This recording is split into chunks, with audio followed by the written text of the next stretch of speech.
जनता का जो भी निर्णय है, जनता का जो भी फैसला है, उसे हम पूरी विनम्रता के साथ स्वीकार करते हैं। जनता का निर्णय सर माथे पर। मैं भारतीय जनता पार्टी को इस जीत के लिए बहुत बहुत बधाई देता हूं। नमस्कार, मैं रमेश झा। ये वीडियो सिर्फ चुनाव के नतीजों को ध्यान में रख के बनाया गया है। आप इसे चुनावी नतीजों के ऊपर छोटी टिप्पणी भी मान सकते हैं। इसे पूरा देखिएगा और अगर अभी तक आपने सब्सक्राइब नहीं किया है तो आपसे गुजारिश है कि सब्सक्राइब भी कर लेंगे तो अच्छा लगेगा। भाजपा ने दिल्ली के इस चुनाव में 48 सीट पर जीत हासिल की है और वहीं आम आदमी पार्टी ने 22 सीटों पर, और कांग्रेस डग पर आउट हो गई है। शायद कांग्रेस इस बात से खुश होगी कि उसका वोट शेयर पिछले विधानसभा के चुनाव की तुलना में करीब 2% ऊपर गया है। किसी भी चुनाव में जीतने और हारने के पीछे हजारों कारण होते हैं। आम आदमी पार्टी के हार के भी बहुत सारे कारण हैं जो हम चुनाव के बाद बैठ के एनालाइज करते हैं, लेकिन ऐसे सैकड़ों कारण हैं जिसका किसी को पता नहीं होता, चाहे वो कितना भी बड़ा सेफोलॉजिस्ट क्यों ना हो। बहुत सारे लोग इस नतीजे को भाजपा के किए गए बहुत सारे वादों से जोड़ के देखेंगे, मगर मैं ऐसा नहीं करूंगा क्योंकि वादे दोनों ही पार्टियों ने किए थे। जरूर कुछ वादों में लोगों को यह लगा होगा कि केंद्र में भी भाजपा की सरकार है तो वादा पूरा करना आसान होगा, लेकिन उससे कुछ सीटों पर फर्क पड़ेगा, ना कि इतनी ज्यादा सीटों पर। मेरे हिसाब से आम आदमी पार्टी के हारने का सबसे पहला और बड़ा कारण लीडरशिप की कमी और विचारों में खोखलापन का दिखाई देना है। लीडरशिप की कमी इसलिए क्योंकि आम आदमी पार्टी में सिर्फ एक ही नाम है और वो है अरविंद केजरीवाल। चाहे वो किसी भी तरह की गारंटी हो या किसी भी जगह चिपकाया हुआ पोस्टर। यह शुरू में तो ठीक था क्योंकि केजरीवाल पार्टी का चेहरा थे, मगर जैसे जैसे समय बीतता गया लोग चेहरे से हटके पार्टी को और उसके काम को जानने की कोशिश करते हैं, और उसमें आम आदमी पार्टी चूक गई क्योंकि वो सिर्फ एक ही आदमी के चेहरे पर टिकी रह गई। और क्योंकि आम आदमी पार्टी तीसरी बार चुनाव लड़ रही थी तो उसके खिलाफ एंटी इनकम्बेंसी भी बहुत ज्यादा थी। तो ऐसे में आम आदमी पार्टी को नए चेहरे को आगे करने की जरूरत थी, ना कि केजरीवाल को ही अपना मुख्य चेहरा बनाने की। और विचारों में खोखलापन इसलिए क्योंकि आम आदमी पार्टी का जन्म भ्रष्टाचार के खिलाफ एक आंदोलन के गर्व से हुआ था।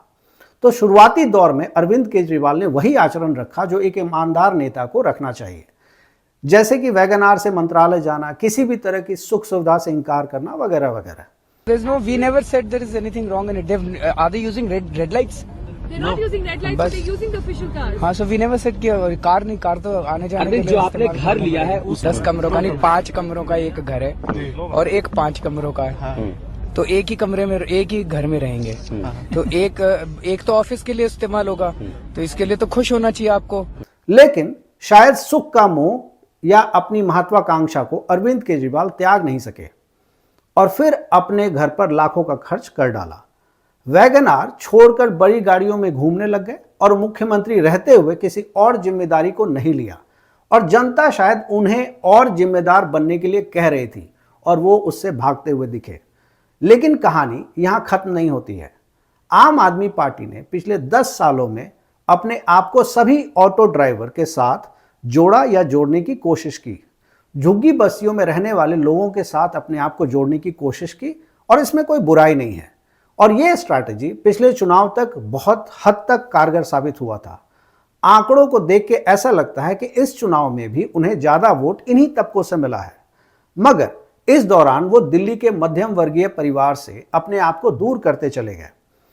मध्यम वर्गीय परिवार यानी दिल्ली का मिडिल क्लास अच्छी सड़कों को ढूंढ रहा था, प्रदूषण से बचने के उपाय ढूंढ रहा था और अरविंद केजरीवाल को ढूंढ रहा था।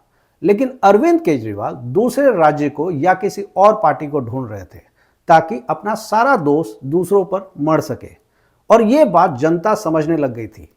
केजरीवाल के घर से एक और तबका कुछ हद तक बाहर निकलता हुआ दिख रहा है, और वो है मुस्लिम वोट।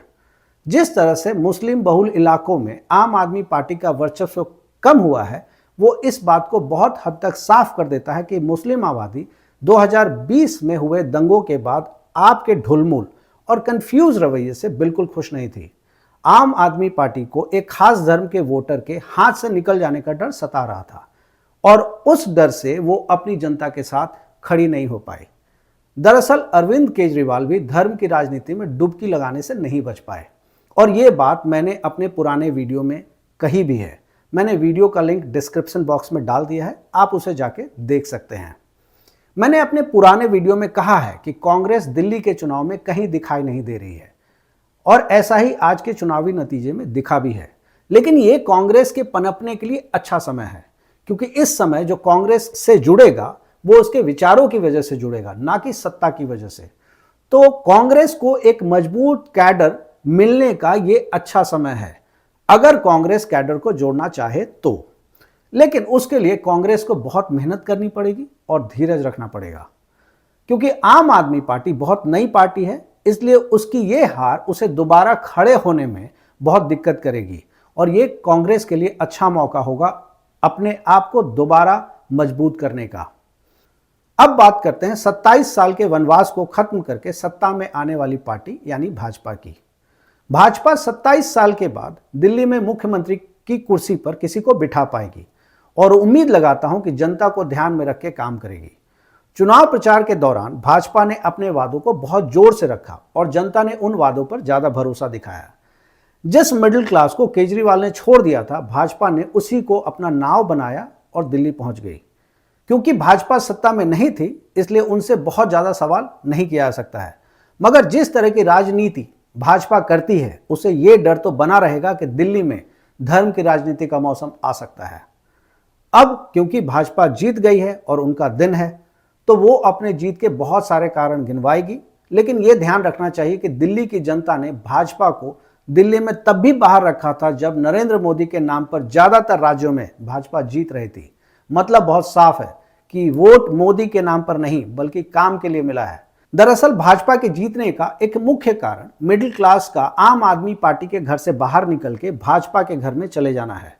मैं उम्मीद लगाता हूं कि भाजपा अपने चुनावी वादों को पूरा करने पर पूरा ध्यान देगी और यमुना की सफाई के ऊपर अपने वादों को जल्द से जल्द पूरा करेगी, क्योंकि यमुना और दिल्ली एक ही है। इसके अलावा वो दिल्ली को और बेहतर बनाने के लिए काम करे, क्योंकि अब केंद्र में भी उसी की सरकार है। अब आप दर्शकों के लिए एक सवाल है, आपको क्या लगता है कि भाजपा अपने वादों को पूरा करेगी? अपने जवाब को कमेंट बॉक्स में लिख के भेजें, इंतजार रहेगा। अभी आम आदमी पार्टी के पास बहुत सारी चुनौतियां होंगी और उन चुनौतियों में सबसे अहम है अपने विधायक को बचा के रखने की चुनौती। उम्मीद लगाता हूं कि आम आदमी पार्टी इस हार से कुछ सीख लेगी और अपने आप को और मजबूत करेगी। भाजपा को जीत की बधाई। इस वीडियो को एडिट करने की भूमिका में थे हमारे विश्वसनीय हितेश सिंह और गुरिंदर, और इस स्क्रिप्ट को लिखने में मेरी मदद राहुल सेठी ने की है। धन्यवाद।